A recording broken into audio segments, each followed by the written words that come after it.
என்ன திருப்பிடலாம், என்னோடய நெரேட்டிவை மாற்றிடலாம், என்னை செட் பண்ணிடலாம்னு தயவு செஞ்சு யாரும் நினைக்க வேண்டாம்.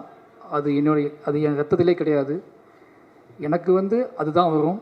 அதுதான் வரும்னா நான் அதை விட்டு விலகுவதற்கான வாழ்க்கை என்கிட்ட இல்லை. அதை பற்றியே யோசிச்சுட்டு இருக்கேன், அதை பற்றியே போய் பேசுகிறேன், அதை பற்றியே பழகிட்டு இருக்கேன். அதை பற்றியான உங்களுக்கு தெரியாது.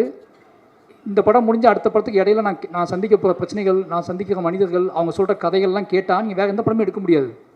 நீங்கள் நினச்சிட்டிங்க ஒரு ஸ்கிரிப்ட் எழுதி முடிச்ச உடனே திருப்பி போய் வேறு அழகாக போய் ஒரு ரூம் போட்டு எங்கேயோ கொடைக்கானலையோ ஊட்டிலையோ இல்லை வெளிநாட்டிலையோ போய் உட்காந்து கதை எழுத ஆரம்பிப்பான்னு நினைப்பீங்க. ஆனால் எங்களுக்கு அப்படி இருக்காது. எங்களுக்கு எப்படி இருக்கும்னா, ஒரு படத்துக்கும் இன்னொரு படத்துக்கும் இடையில நாங்கள் இருப்போம்ல, இந்த இடையில இந்த தமிழ் சமூகம் எப்படி இருக்குது, இந்த இந்திய சமூகம் எப்படி இருக்குது, இது இடையில சந்திக்கிற மனிதர்கள் என்ன சொல்கிறாங்க, அவங்க என்ன பேசுகிறாங்க, அவங்க நம்மகிட்ட என்ன எதிர்பார்க்குறாங்க, அவங்க எவ்வளோ அழுறாங்க, எவ்வளோ கண்ணீர் சிந்துறாங்க, என்ன கேள்வியில் கேட்குறாங்க. என் சட்டையை பிடிச்சி கேட்டவங்க நிறைய பேர் இருக்காங்க. இதெல்லாம் எப்படா நீ படம் பண்ணுவேன், இதை என் கதையை நீ எப்போ சொல்லுவேன், உன் கதையை எப்போ சொல்லுவேன்னு சொல்லி சட்டையை பிடிச்சி கேட்டவங்க நிறைய பேர் எனக்கு தெரியும் எனக்கு. ஏன்னா அவ்வளோ கதைகள் இருக்காங்க.